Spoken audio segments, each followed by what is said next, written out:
Good afternoon, ladies and gentlemen, and welcome to this very special segment.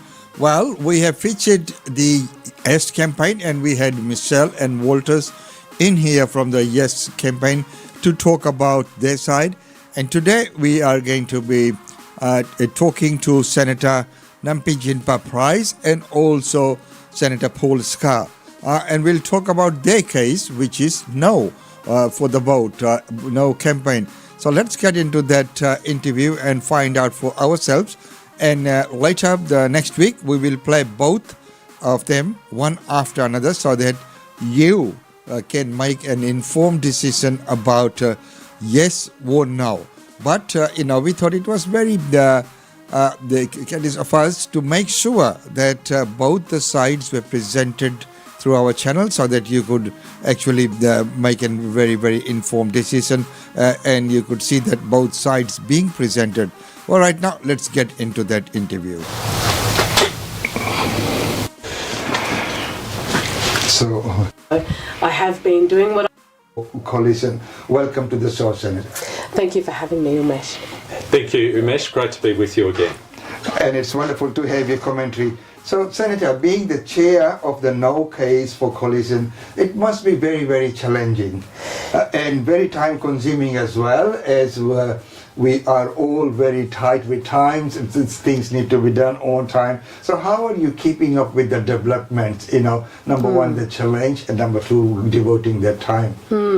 It is, you're right, it is very time-consuming and very challenging at times, but and Australia, of course, is a vast country, so I have been doing what I can to get around the country as much as possible, and I think really focusing, on those states that our campaign believes that are going to vote no in this up and coming referendum. And so, it's just been dividing my time between Canberra, between the Northern Territory, and between the rest of the country, getting around the place, Feel free to comment. Oh, and Umesh, it's also really important that our new Australians, we're a wonderful multicultural country, and it is so important from my perspective that our new Australians have the opportunity, as you say, to hear both the argument for and the argument against. And there is no one better to provide a perspective from the heart of our country, from Alice Springs, than Senator Nampijinpa Price, to give her perspective as an Indigenous Australian as to why all Australians should think very, very carefully about this referendum and what it means for the future of our country. And very well said, and thank you both for those responses. That's been wonderful, and it is good to see that the case being put forward in the manner that it is being done. Now, Senator, just before we move on, one hears all kinds of news, and very lately we had this news from Western Australia, the repulsion of the Indigenous heritage laws. So in regard to the timing and that repulsion, what's your take on that situation? Oh, look, I think it was a very, they've dodged a bullet in Western Australia. That's a piece of legislation that was absolutely disastrous. I mean, the thing is that you've got to remember is that, so this is a piece of legislation. It can be repealed. It can be brought back if it's a terrible piece of legislation. The change to our constitution, if it goes ahead, is permanent. You can't simply repeal that decision once it's made. And this is unknown territory for us. This voice proposal has absolutely no detail to it. We're being asked to sign on the dotted line and then we'll work out the details later. Now, I don't know any situation where, you're asked to do something like that. If it's a business proposal that's put before you, you're being asked to just listen, trust in what this sounds like. It sounds good. I'm not going to show you the detail, but just sign here. Everything will be fine after the fact. So I think it's a great lesson to be learned as to what went on in Western Australia with the Aboriginal Heritage Act, and the disaster that it just about brought about, and now that it's being repealed. So we have to keep that in mind with this referendum. We know very little detail about it. It's largely being pushed on us with emotional blackmail to suggest that as Indigenous Australians, this is the only way forward for us. It is not the only way forward for us. Not all Indigenous Australians agree with it, and I would urge everybody to get as much information on it as possible. And Umesh, that issue which Jacinta raises about the lack of detail is so important. We don't know how people would be chosen to serve on this voice. We don't know if they'd be directly elected or they'd be selected. We don't know all the functions and powers that the voice would have. We don't know how it would make representations. We don't know how it would represent the perspective of our most marginalised in those remote communities. There are so many details we don't have. The bill that was presented to the Senate, which Jacinta and I were given the opportunity to speak to, had 303 words. Mm-hmm. That's all it had, 303 words. And this is about our constitution, the nation's rule book. And as Jacinta says, whilst that Western Australian legislation could be repealed, it could be corrected, right, because it didn't work. Once you change the constitution, it's there forever, whether it works or it doesn't work. And that's the risk. That's the real legal risk. And I think that explains that situation, because once it's enshrined in the Constitution, there's no way we can go back, and the repulsion that was there.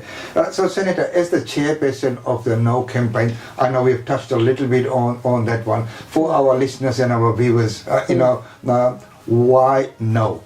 Why no?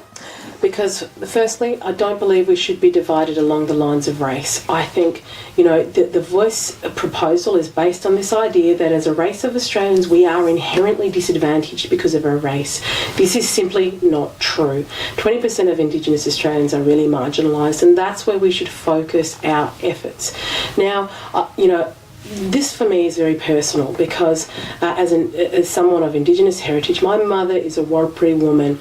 She was born in the desert, lived in a traditional, had a traditional upbringing. My grandparents saw white people for the first time in their early adolescence. So their world changed incredibly in their lifetime. But their daughter, my mother, while she was born under a tree, grew up in a traditional humpy, went on to gain an education, made choices in her own life. She became a member of the Territory Parliament. She put her hand up for election. She became a Minister of the Crown, and then, of course, myself, her daughter. I had the wonderful opportunity in Alice Springs Town Council to be sworn in on council by my own mother, who was Minister for Local Government at the time. So myself, my mother, as Indigenous women in this country, have never needed special measures, have never needed a constitutionally enshrined voice to take the opportunities that currently exist in this country to achieve what we've achieved, to be part of the wider community, to participate as elected members of territory and federal parliament, to work hard like everybody else to get to where we need to get to.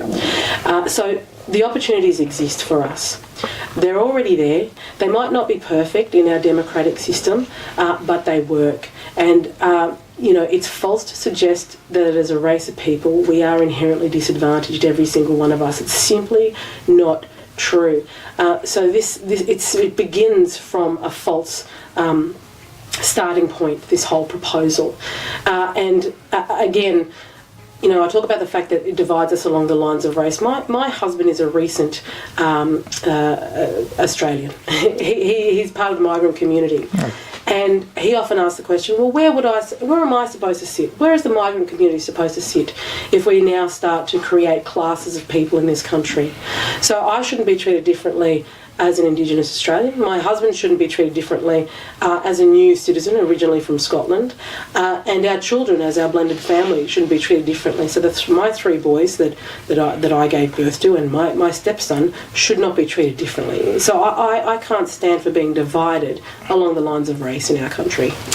Umesh, I believe passionately in multicultural Australia, and part of that for me means when you open our constitution, every single Australian has the same political rights. Whether or not you're an Indigenous Australian, your family has been here for generations, or you're a new Australian, you became an Australian citizen, say, last weekend. We should all have exactly the same political rights. We are all Australian citizens. And for me, that is a fundamental principle. I was so proud when I was sworn into the Senate, and both the Leader of the Government in the Senate and the Leader of the Opposition had both been born overseas, had moved to Australia and become Australian citizens, and there they were, leaders of their respective parties in the Senate. Where else in the world does that occur? That's one of the strengths of our system, and I don't want to see anything that changes that. Now, I think both of you have said that, which sort of leads into the next question, that in all fairness, if we were to treat all our Indigenous brothers and sisters equally, why should we have separate rules and regulations for them? Should not they be given a fair go, same as every other Australian, as we have just as well, meaning that they should have equal opportunity, to employment, equal pathways to, same the citizenship rights, and by treating them with separate set of rules, are we not actually discriminating against them? I would like to get your views on that. Definitely. It is an absolute form of discrimination, and while some might argue it's positive discrimination, it's still discrimination. But I would look at it as though there's a negative form of discrimination as well, because ultimately what I fear would happen is if the government of the day determined that an issue regarding an Indigenous person is too difficult to deal with, they would then say, we don't want to hear from you, please go to the Voice. That's your representative. Go to the Voice and put forward your concerns to them, and then they will bring it to us. It's creating a middleman, which is, to me, it's relegating Indigenous Australians to this entity, and I wouldn't want to be relegated to that entity because of my heritage. I certainly wouldn't want my children or my grandchildren to be relegated to that entity because of my heritage. I would expect that, as has been put to me by Indigenous community members, Jacinta, you are our representative in federal parliament. We voted for you. We expect to come to you and you to advocate on behalf of us, like everybody else in this country, like every other Australian. Now, in 1967, we held a referendum to establish that equality of citizenship for Indigenous Australians, for equal opportunity. That has happened. We want to maintain equality. So, effectively, myself and Paul and our colleagues are fighting for equality, to maintain that. So we don't set up a new class system in our country where Indigenous Australians are being treated separately to everybody else. And so that migrants also feel like, well, this constitution belongs to you as well, because it belongs to every single Australian in this country, and we should all be treated equal in this way. Umesh, Jacinta is absolutely correct, and we just came back from 2 weeks of sittings in Canberra, and sitting in the Senate comprises 76 senators. There are 8 Indigenous senators. And each and every one of those senators was elected exactly the same way I was elected. They went through exactly the same process. They didn't need a special pathway. They didn't need the voice. They are a voice in our parliament, not to our parliament, actually in our parliament. And they represent different communities, different political parties. They have different perspectives. And that's the Australia I believe in, where we all Australians have the opportunity to run for parliament, to be elected, and then come together in the same place and do our best to make this a better country for everyone. And that's wonderful. I mean, that's what Australia is all about. Okay, so moving on, we look at my next question. It's on the referendum itself. Whether yes or no. It is concerning our Indigenous community, even though it has got broader implications on the wider community as well. But, it's all about our Indigenous community. How well is it understood within the Indigenous community? Is everyone aware of what it is, what its implications are?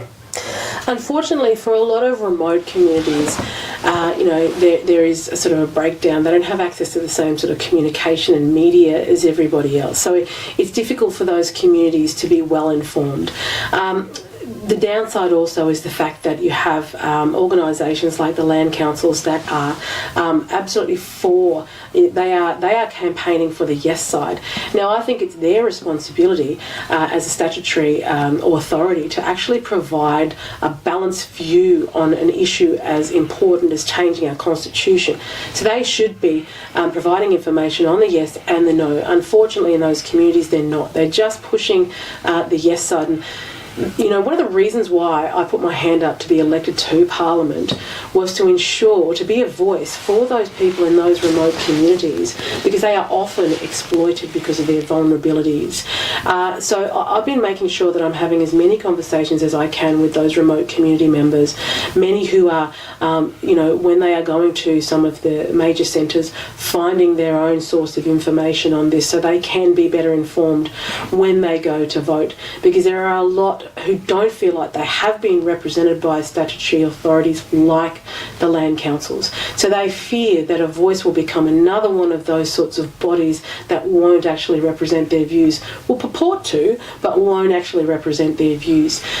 So I'm doing what I can to try to engage those people in those communities. But it is hard work, and it is an uphill sort of push. But that's what I'm there to do. It's part of my role. It's why I was elected to the Senate. And Umesh, this is so important that we make sure all Australians are informed and they have the opportunity to hear both the yes case and the no case, and then it's up to them to make their own decision.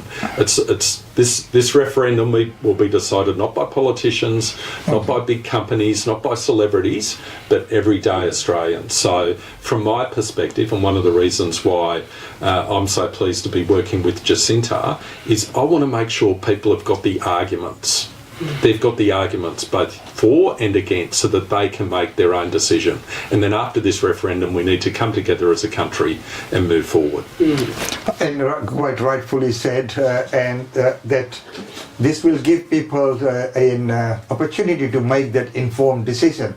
So, I strongly believe in that as well, that, both sides should be presented and then let the people decide. But for them to make the decision, they need to have the correct information, that, as you mentioned, that is, whichever way they choose, that's quite personal, that's up to them. But they should know all the facts. That's right. All the facts and figures. That's it. Okay, so in conclusion, this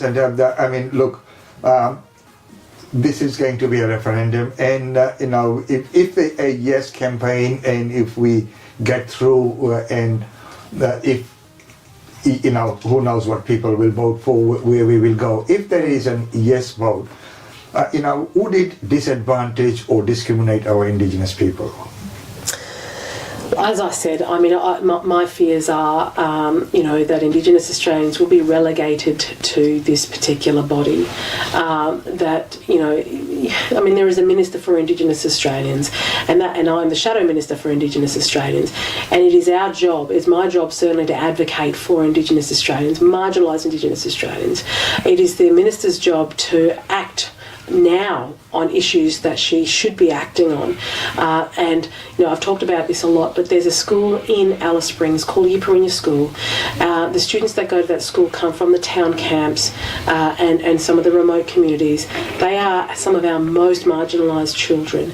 Now, the elders of that school have put a proposal to the Minister to build accommodation for those students and staff so that those students can have somewhere to sleep at night in an education setting with adults that care for them, because a lot of them are at risk of potential abuse from their home settings and experience and exposure to alcohol, domestic violence.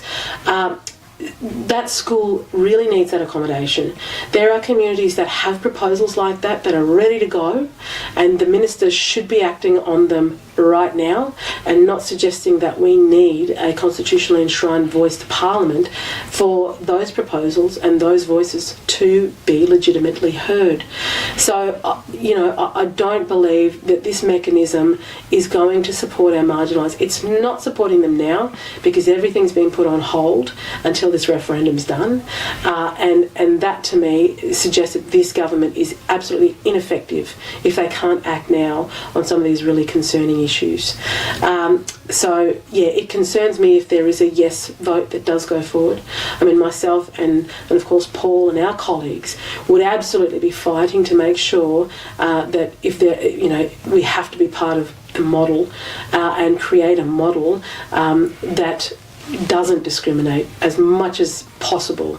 But we are pushing for and encouraging people to vote no for the fact that the Constitution belongs to every single Australian. It belongs to us all.